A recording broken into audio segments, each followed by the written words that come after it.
Welcome back. बच्चों के messages पढ़ रहा था मैं पिछले लाइव सेशन के अंदर, तो उसमें से बहुत सारे बच्चे कह रहे थे कि सर पेपर के अंदर एमसीक्यू डिस्कस करा दो, हम चेक करना चाहते हैं, बाकी पेपर बेशक बाद में भी कर ले। तो मैंने कहा ठीक है, हम एमसीक्यू अभी डिस्कस कर लेते हैं, सारे के सारे 30 नंबर का भी डिस्कस कर लेते हैं। और 70 नंबर में से मैं देख रहा था 4 क्वेश्चंस ऐसे हैं जो मैं कल सुबह अपनी लाइव क्लास में करवा दूंगा, ठीक है। तो वहां से मैं शाम को उसका वीडियो अपलोड करा दूंगा, और 2-3 क्वेश्चन बचेंगे वो शाम को करा दूंगा, तो पूरा पेपर कल तक सॉल्व हो जाएगा आपका, ठीक है। मैं ये देख रहा हूं कि कुछ बच्चे कह रहे हैं एमसीक्यू बड़े टफ आए थे इस बार। भाई देखो, अगर मान लो आप कॉन्सेप्चुअली नहीं पढ़ रहे हो ना और रट्टे लगा रहे हो, तो तुम्हें मंदिर मस्जिद गुरुद्वारे जाना पड़ेगा। अगर लॉजिक से पढ़ोगे तो कोई दिक्कत नहीं है, ठीक है।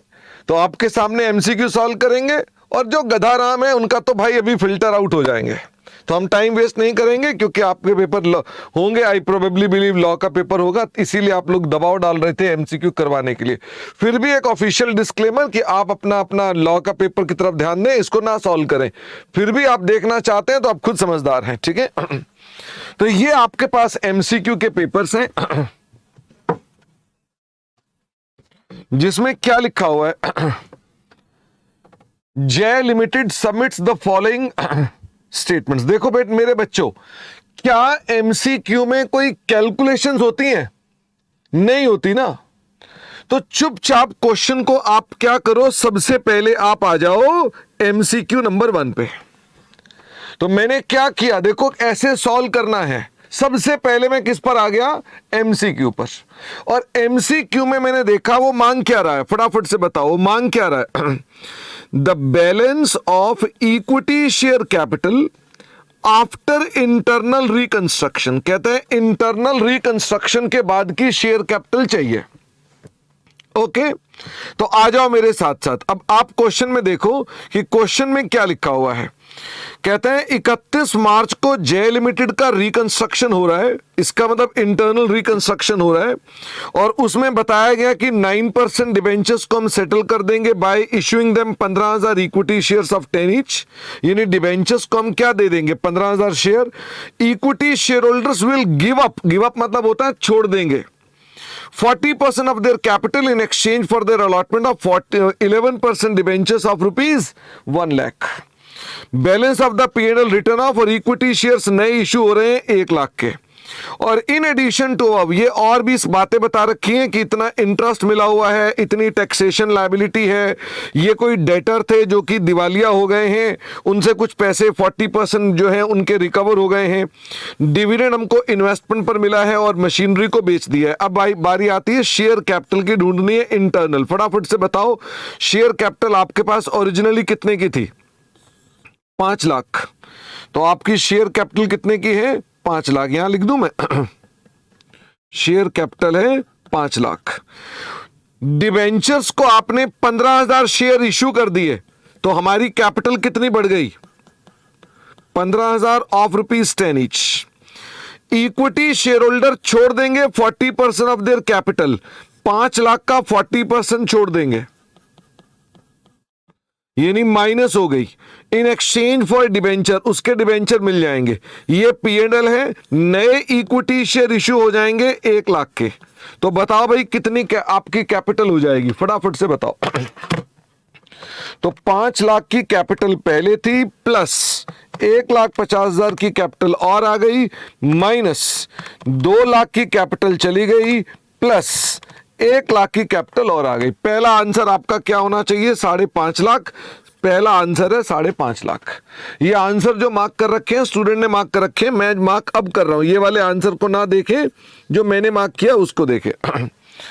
Amount of the cash flow from operating activity, कह रहा है धंधे से कितना पैसा मिला। तो भाई सीधी बात है, ये तो इंटरनल रिकंस्ट्रक्शन है, इसे देखने की जरूरत ही नहीं है। अब आ जाओ इसके अंदर, आपके पास 1 अप्रैल को ये पैसे आए और गए हैं, बताना है धंधे से क्या है। Interest received on advances given to supplier, क्या ये ऑपरेटिंग है, the answer is yes. Taxation liability, क्या ये ऑपरेटिंग है? The answer is yes. Debtor 40,000 रुपए के हैं, इनसॉल्वेंट हो गए, 40% मिल गए, तो मुझे बताओ 16,000 रुपए मिल गए, क्या डेटर से मिलना ऑपरेटिंग है? यस। डिविडेंड रिसीव हुआ है स्टार कंपनी से, क्या ये इन्वेस्टिंग है? हाँ। इसके अलावा प्लांट को बेच दिया, क्या ये इन्वेस्टिंग है? हाँ। ऑपरेटिंग का टोटल बताओ कितना आता है, फटाफट से बताओ। तो ऑपरेटिंग में आपको कितने कितने पैसे मिले? 3,001 मिला, 14,000 रुपए गए और 16,000 रुपए आए, तो दिस इज इक्वल टू 5,000 रुपए। तो चेक करें आपके पास करेक्ट आंसर कितना है? 5,000। बच्चे ने लिखा हुआ है 12,000। करेक्ट आंसर कितना है? 5,000। आगे चलिए, cash flow from investing activity क्या है? अब आपने इन्वेस्टिंग एक्टिविटी बताना है कि आपके पास इन्वेस्टिंग एक्टिविटी का कैश फ्लो कौन कौन सा है। तो आइए इन्वेस्टिंग एक्टिविटी को देखें। डिविडेंड रिसीव हुआ है ऑन इन्वेस्टमेंट, कितने रुपए का डिविडेंड रिसीव हुआ है? एक रुपए का। और प्लांट एंड मशीनरी को बेच दिया है 3,000 रुपए के लॉस पर, यानी कि 12,000 रुपए का लॉस हो गया, 12,000 रुपए का कैश हो गया। ठीक है, 12,000 रुपए कैश आ गया हमारे पास। ओके, और ये इन्वेस्टमेंट कितने की है? 1 रुपए का पर शेयर। तो आप बताओ आपके पास स्टार के कितने शेयर थे? स्टार के थे 10,000 शेयर, तो आपको कितना पैसा इससे मिलेगा? 10,000। तो 10,000 ये मिला और 12,000 ये हमारे पास मिला, तो टोटल आपके पास कितने का अमाउंट मिल गया? टोटल अमाउंट मिल गया 22,000 रुपए। This is your 22,000। फिर क्वेश्चन क्या कह रहा है? What is the closing cash and cash equivalents on 1 April? कह रहा है closing cash and cash equivalent बताओ।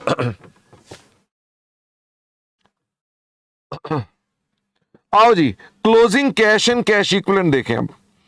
तो मुझे फटाफट से बताओ आपके पास ओपनिंग कैश कितने का दिया हुआ है? 65,500 रुपए। ओके, मुझे बताओ डिबेंचर्स को अगर आप इक्विटी शेयर में कन्वर्ट करते हैं तो कैश से कोई पैसा आएगा नहीं। इक्विटी शेयर होल्डर अगर गिव अप कर देंगे और बदले में डिबेंचर मिल जाएंगे, कैश कुछ आएगा नहीं। P&L अकाउंट से कैश कुछ आएगा नहीं। शेयर इश्यू करोगे 1 लाख रुपए के, कैश आएगा। तो कितना कैश आ गया? प्लस 1 लाख। कितना कैश आ गया? प्लस 1 लाख। अब आगे बताओ, इसके अलावा हमारे पास ऑपरेटिंग से कितना कैश मिला था? प्लस 3,000। टैक्सेशन से कितना कैश गया था? माइनस 14,000। डेटर से कितने पैसे रिकवर हुए थे? प्लस 16,000। डिविडेंड कितने का मिला था?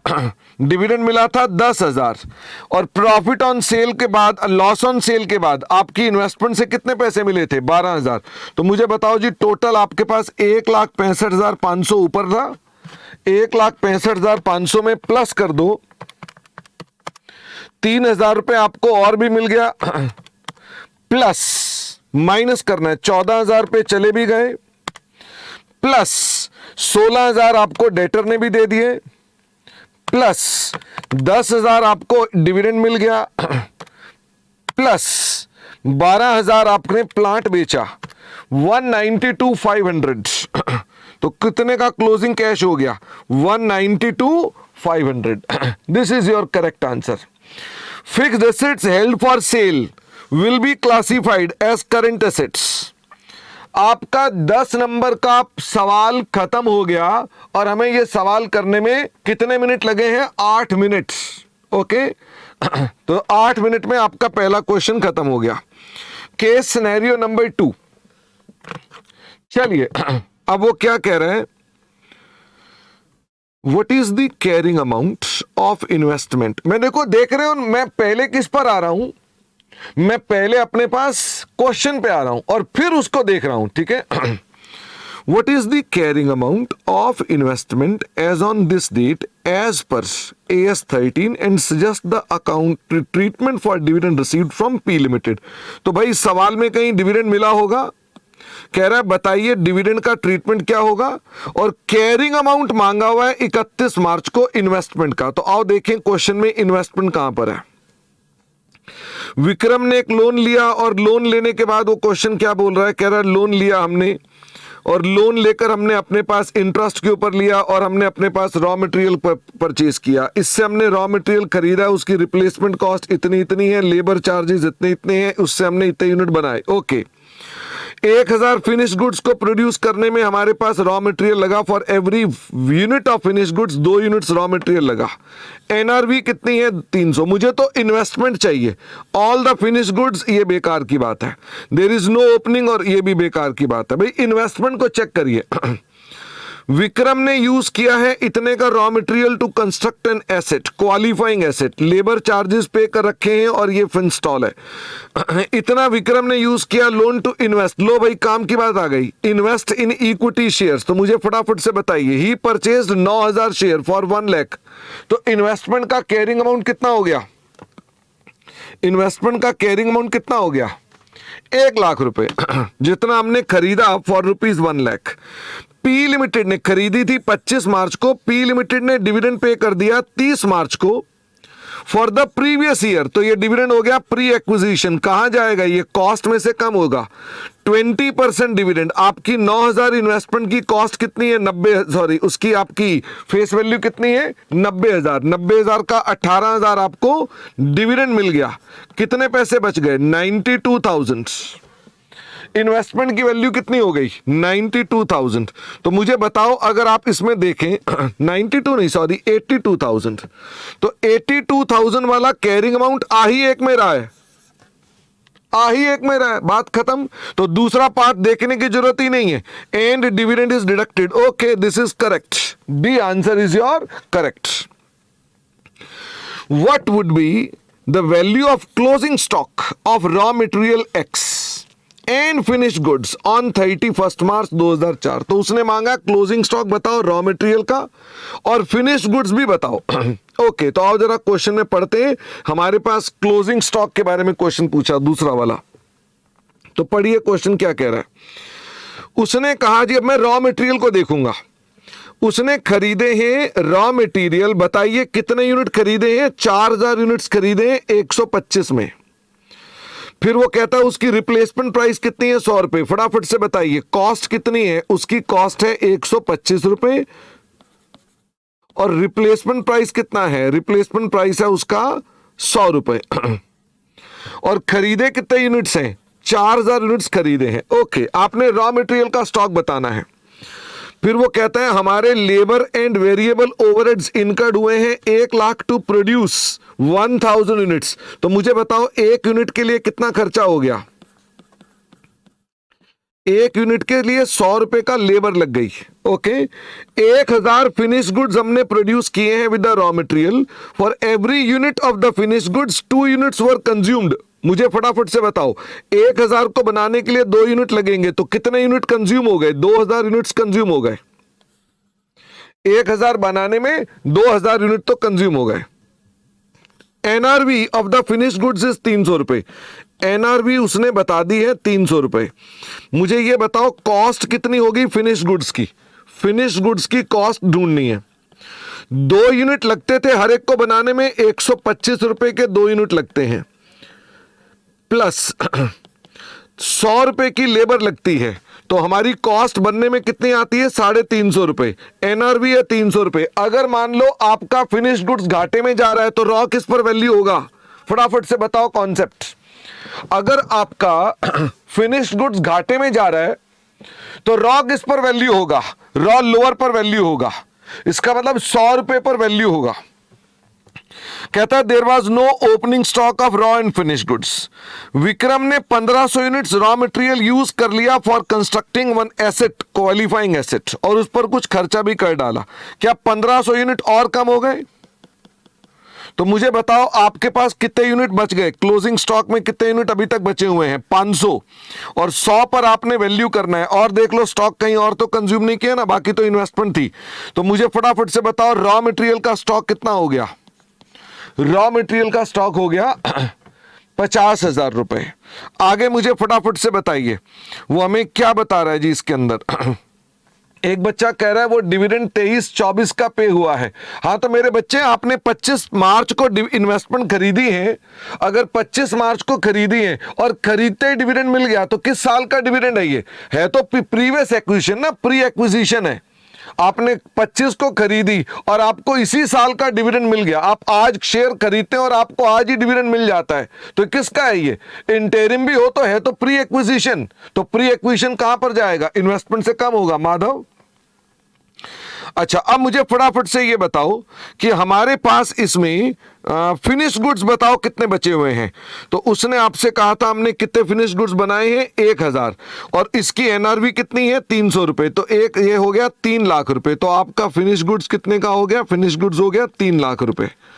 तो यानी टोटल वैल्यू हो गई 3.5 लाख रुपए। अब मुझे बताइए 3.5 लाख, रॉ मटेरियल ये रहा, फिनिश गुड्स 3 लाख, और ये कौन सा? ये 3.5 लाख वाला गलत है, और ये वाला भी गलत है, और ये वाला भी गलत है। द करेक्ट आंसर इज 7 का ए। सेल्फ कंस्ट्रक्टेड मतलब खुद बनाया। अगला क्वेश्चन हमारे पास है cost of self constructed assets as per accounting standard 10। Self constructed मतलब जो हमने नया बनाया, हमने उसकी बात कर रहा है वो। तो हमने सेल्फ कंस्ट्रक्टेड को देखना है, इसके अंदर हमारा सेल्फ कंस्ट्रक्टेड कौन कौन सा आइटम्स लिखी हुई हैं। वो कहता है हमने इसमें 1500 यूनिट्स रॉ मटेरियल के यूज किए हैं टू कंस्ट्रक्ट दी एसेट। तो हमारे पास इसका मतलब इतने यूनिट्स हमारे पास खर्च हो गए। तो इसका मतलब हमारा खर्चा कितने का हो गया? सबसे पहले 1500 यूनिट्स इंटू 125। तो ये हमारे पास खर्चे का अमाउंट आ गया 1500 into 125, 187,500।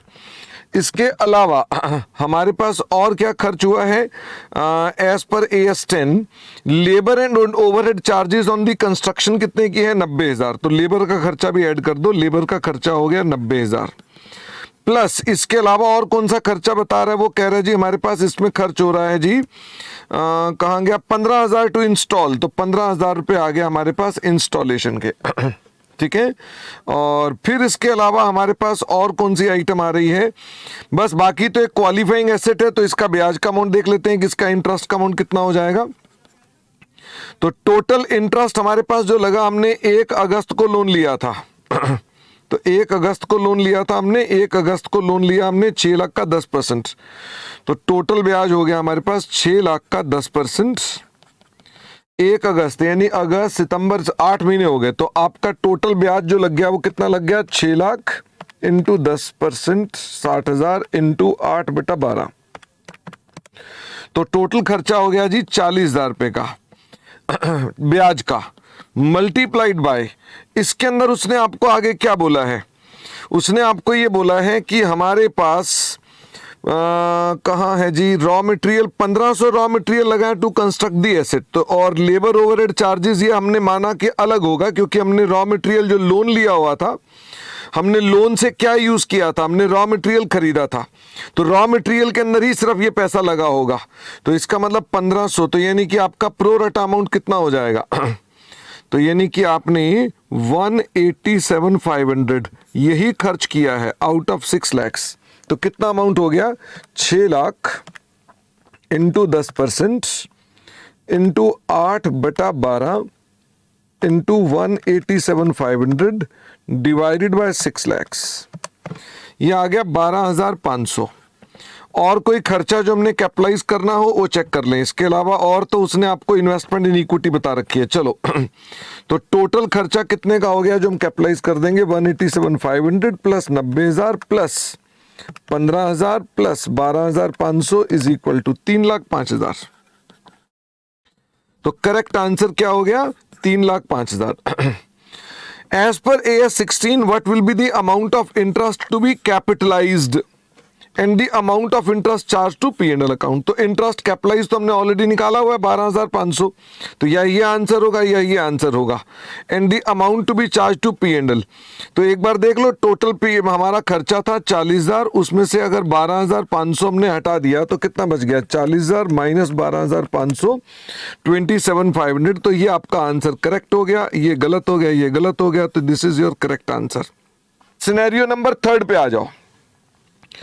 K Limited sold goods for ₹22 lakhs। चलो ठीक है, पहले क्वेश्चन देखें क्या कह रहा है। कह रहा है रिकॉग्नाइज कितना करेंगे revenue as per AS 9 in the books of K Limited on 31 March.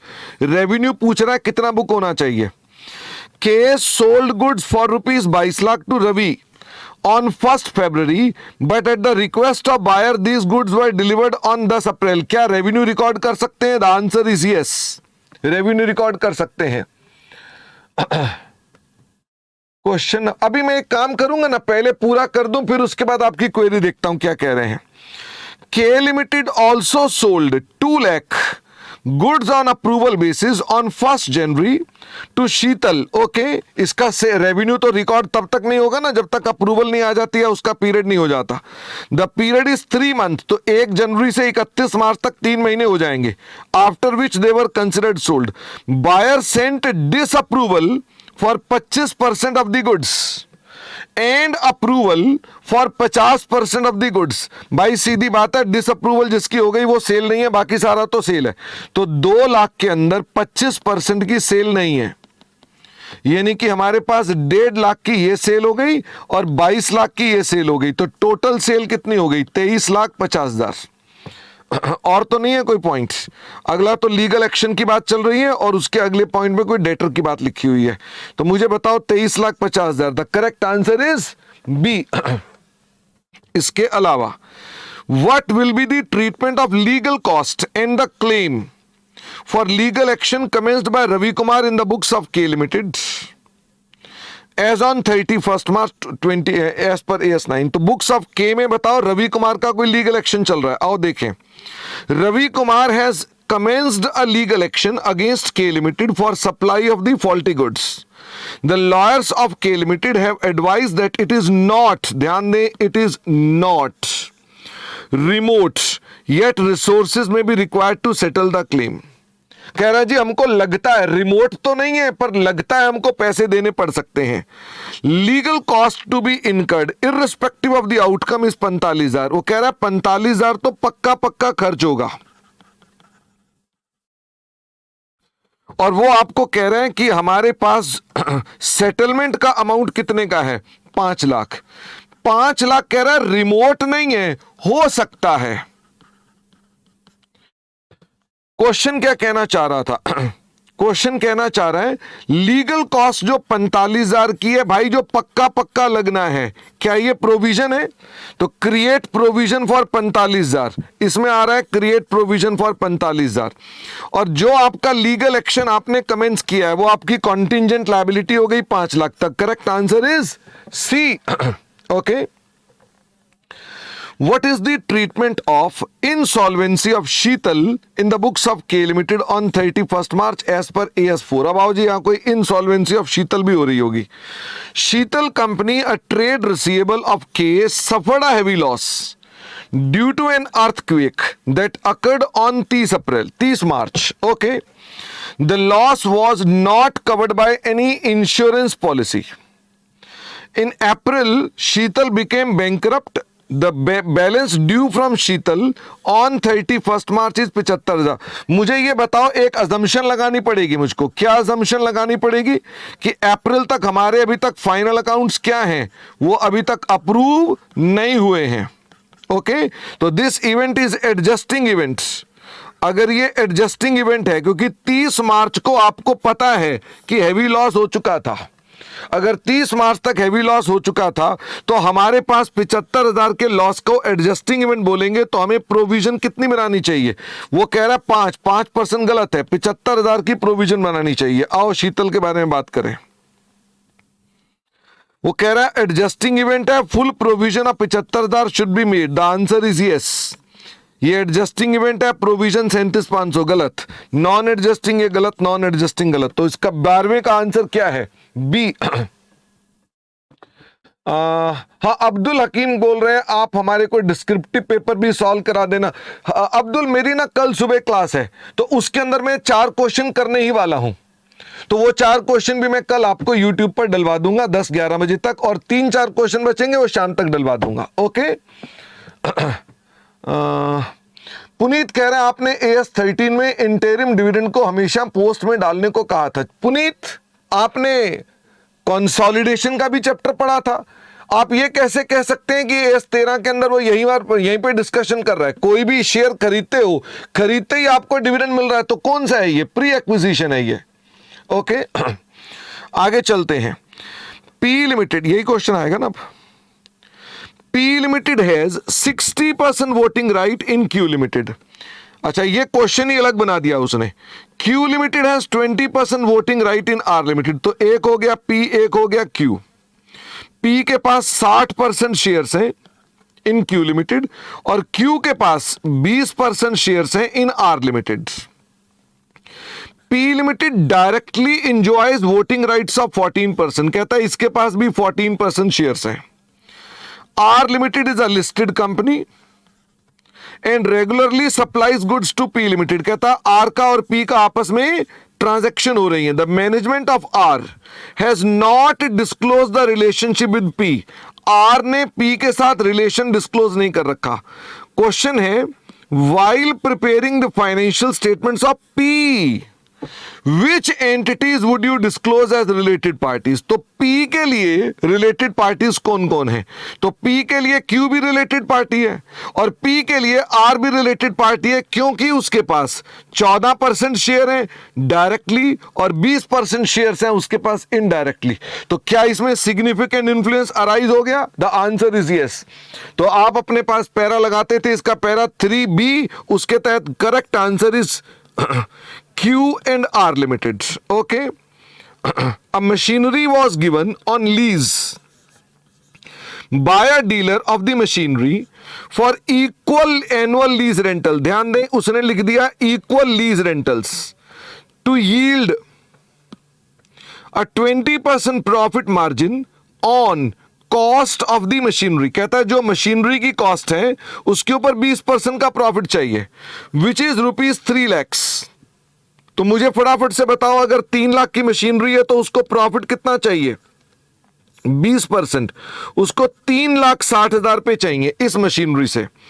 Economic life is 3 years, आपने 3 साल की लीज दी है, वो कहता है इसकी लाइफ कितनी है? 5 साल। And estimated output of the machinery in 5 years is as follows.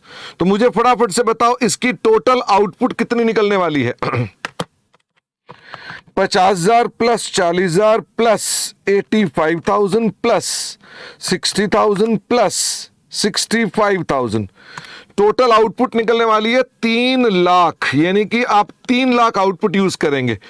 3,60,000 रुपए की आपको अमाउंट चाहिए। आप 5 साल में 3 लाख यूनिट उसके अंदर प्रोड्यूस करने वाले हैं। आपने 3 साल के लिए दी है। 3 साल के यूनिट बताओ कितने हैं? 3 साल के यूनिट बताओ कितने हैं? 50,000 प्लस 40,000 प्लस 60,000, 1,50,000। तो मुझे बताओ इसका मतलब हम 3 साल में कितना रेंट लेने वाले हैं? 1,80,000 और 3 इक्वल किस्तें करनी है आपने, डिवाइडेड बाय 3, 60,000 रुपए का आपको अमाउंट लेना है। तो 60,000 कौन सा आंसर है? ए वाला। तो annual lease rent is 60,000। A Limited had 1,50,000 shares of common stock outstanding on 1st April. Okay. Additional 50,000 shares were issued on this date and 32,000 shares were bought back on this date. Calculate the weighted average. Weighted average निकालनी है। आपके पास 1.5 lakh shares हैं जो कि आपके पास 12 महीने रहे। 50,000 share आपने इशू कर दिए 1 नवंबर को, तो नवंबर, दिसंबर, जनवरी, फरवरी, मार्च, नवंबर, दिसंबर, जनवरी, फरवरी, मार्च, 5 महीने हो गए। और इसके अलावा 32,000 शेयर आपने क्या कर दिए? बायबैक कर दिए 1 फरवरी को। तो फरवरी और मार्च 2/12। तो सॉल्व करके बताएं कितना आ गया? 50,000 इंटू 5/12 इज इक्वल टू 2833 और 32,000 इंटू डिवाइडेड बाय 6 कर दो ना सीधा, 5333। तो कितना हो गया? 1.5 लाख प्लस 20,833 माइनस 5333। तो कितना अमाउंट निकल आएगा हमारे पास? 1,65,500। The correct answer is 1,65,500। बात खत्म। तो हमें इस सवाल को एमसीक्यू करने में कितनी देर लगी? हमें इसको करने में लगे एग्जैक्टली 30 मिनट्स। और इंस्टीट्यूट आपको ये करने का कितना समय देता है वैसे बताओ? इंस्टीट्यूट आपको ये करने का कितना समय देता है? वो आपको ये करने का देता है 60 मिनट्स। 30 मिनट्स में आपने अपने पास काम करना था, वो 60 मिनट दे रहा है। और यही मैं क्लासों में बोलता हूं कि यहां पे टाइम बचाओ। एमसीक्यू में मैंने जिस गति से मैंने किया ना, इसी गति से आपको करना होता है। वो आप पेपर 3 घंटे कहां उड़ जाएंगे पता नहीं चलेगा। अब 2.5 घंटे में मैंने वहां पर बाकी के क्वेश्चंस करने हैं। ओके, तो 2.5 घंटे में हम बाकी के क्वेश्चंस करेंगे, वो भी आसानी से हो जाएंगे, कोई लंबी चौड़ी दिक्कत नहीं है। जिनमें से कल मैं फिर से जब क्लास लूंगा ना, कल मैं क्वेश्चंस लाइव क्लास में ले रहा हूं, तो यूट्यूब पर लाइव नहीं होगा, वो आपको मैं उसका रिकॉर्डेड पार्ट दिखा दूंगा।